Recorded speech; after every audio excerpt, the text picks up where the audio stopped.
Good women have principles. I'd rather die single than to stay with a man that is not disciplined. Some men, you're not disciplined. You want me to be sleeping with you and risking my life when you are sleeping with so many.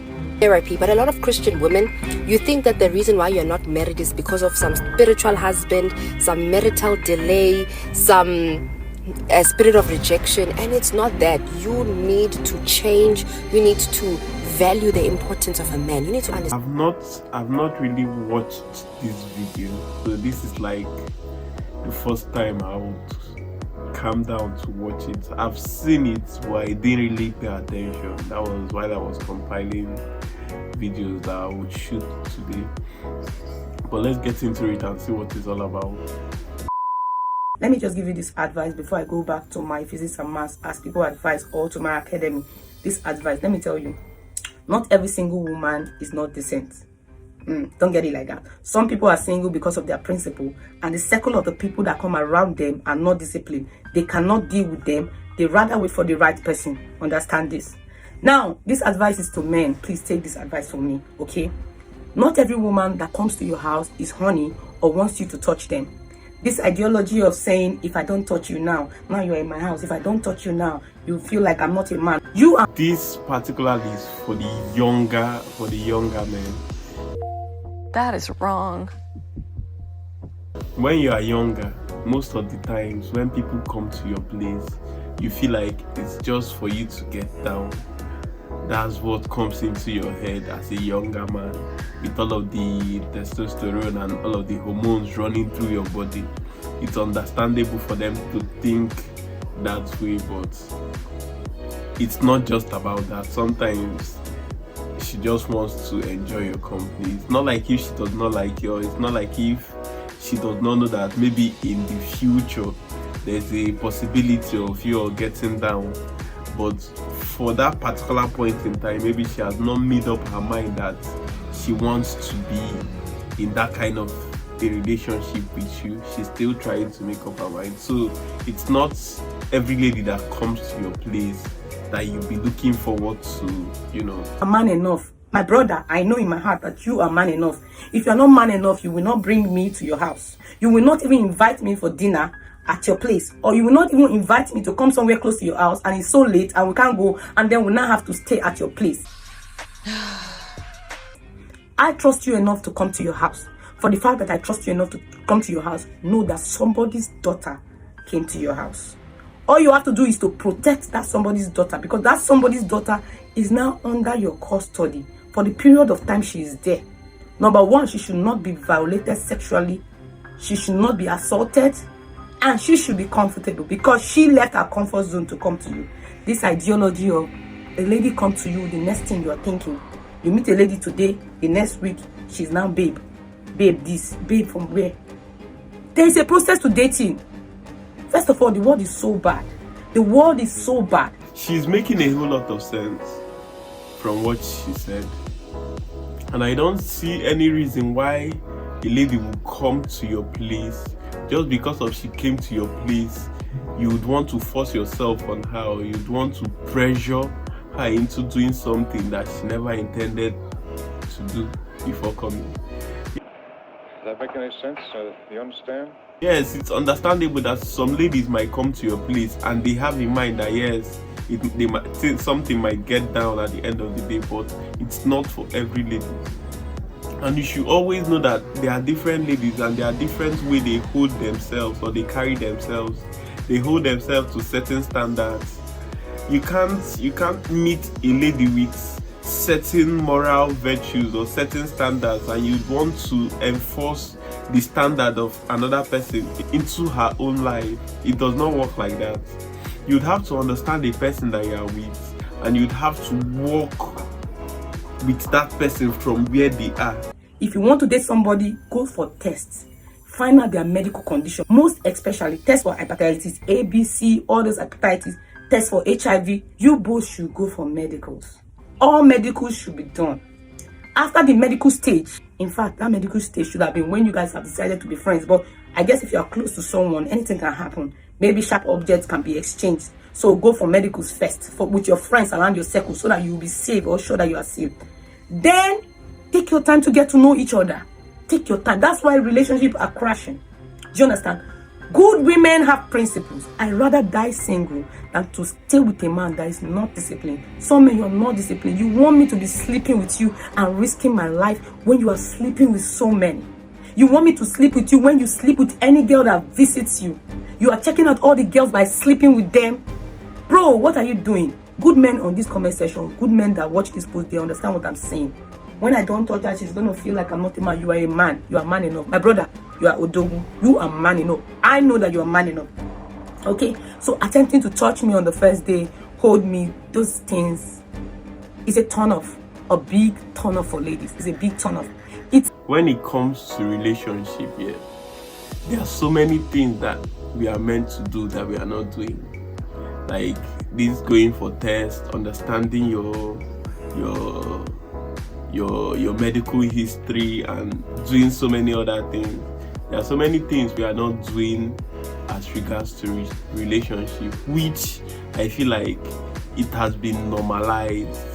Most times we don't do all of these things, and what she's saying is for people that are going into a relationship with the hopes of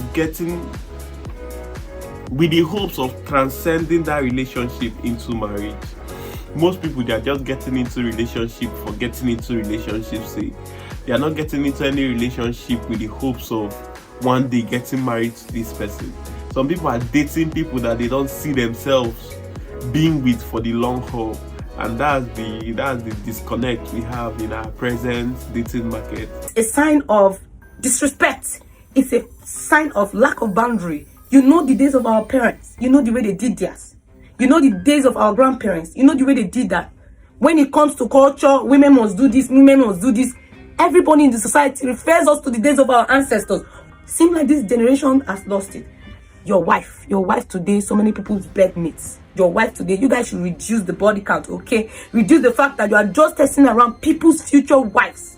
Remember, one day you're going to have your own daughters. Remember, some of you already have daughters, and you're praying in your heart, God, let my daughters not meet men like me. I pray to God, may God forgive you, and may your daughters not meet men like you. I pray, may your daughters, may the sins of the parents not affect them.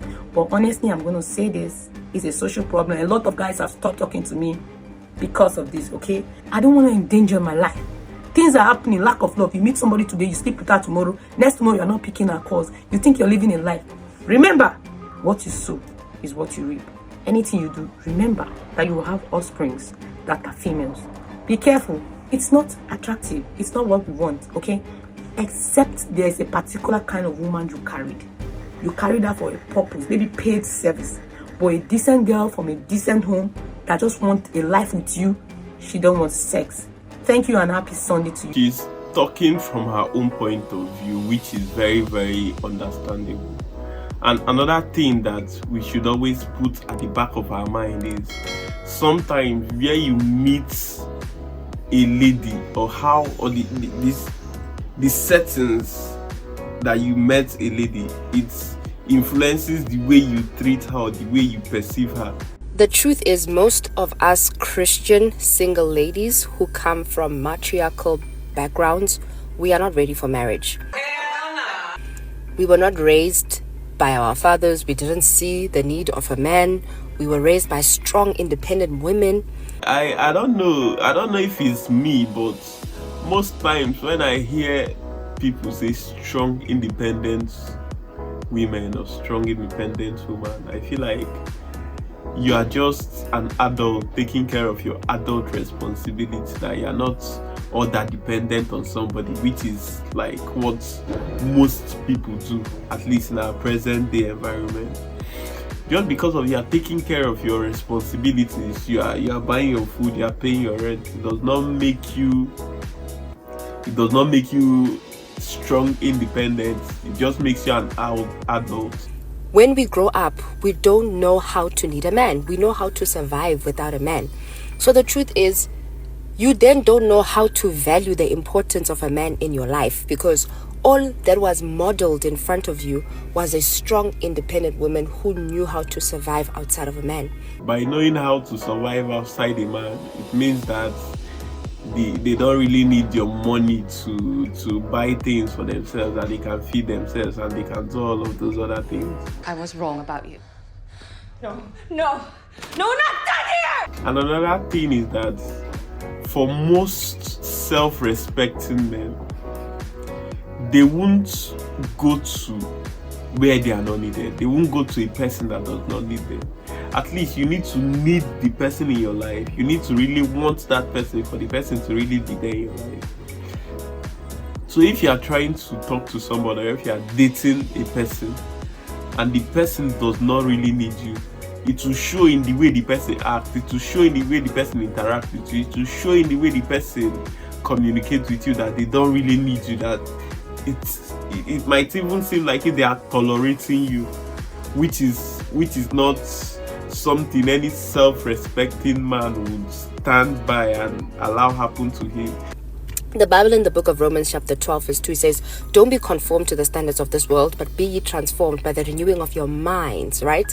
And trauma, childhood traumas, and all of these past hurts, they're all stored in your soul. And that's why we have to be transformed. The Bible is for inner work. The Bible is for therapy. But a lot of Christian women, you think that the reason why you're not married is because of some spiritual husband, some marital delay, some a spirit of rejection, and it's not that. You need to change. You need to value the importance of a man. You need to understand that there's a reason why a child must be raised by a mother and the father of the child. Why it is important to have a two-parented household. The thing is, we come from households where we have strong, independent women, and we become strong, independent women. We don't know how to depend on a man. That's why I'm not saying you should depend on a man. Depending on a man is different. Here we go again. You should be sufficient for yourself.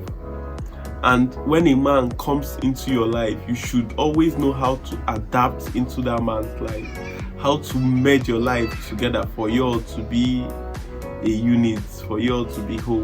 when these women get into marriage, they don't give the man their space to be the king, the lord, the father of the house. Because what do you mean? I don't need you. I don't depend on you. And this is why we self-sabotage. We end up not getting married. If we get married, we ruin that marriage because we have seen our mothers, our aunts, our grannies live without men. So we still have that same mindset. We have not yet been transformed.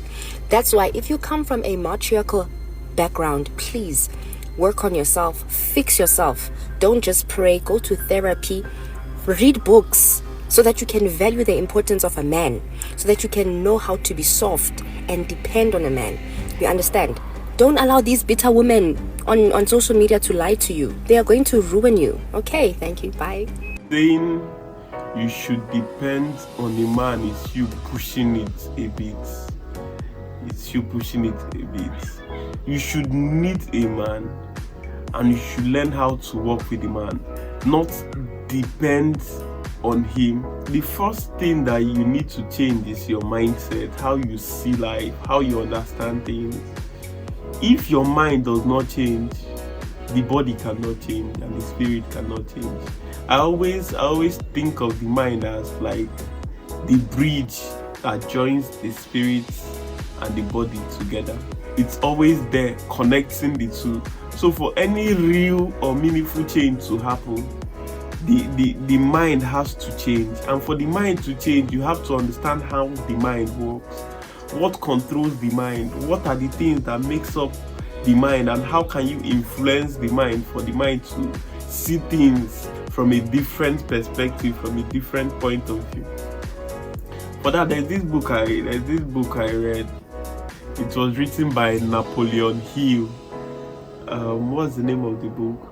How to Own Your Own Mind. It's a very, very powerful book. One of the best books I've read about the mind. You should try checking that book out. It will help you see things from a different point of view, and it will help you self-examine and know why you do certain things and why you don't do certain things. With that, we've come to the end of this particular video. Trust you enjoyed it.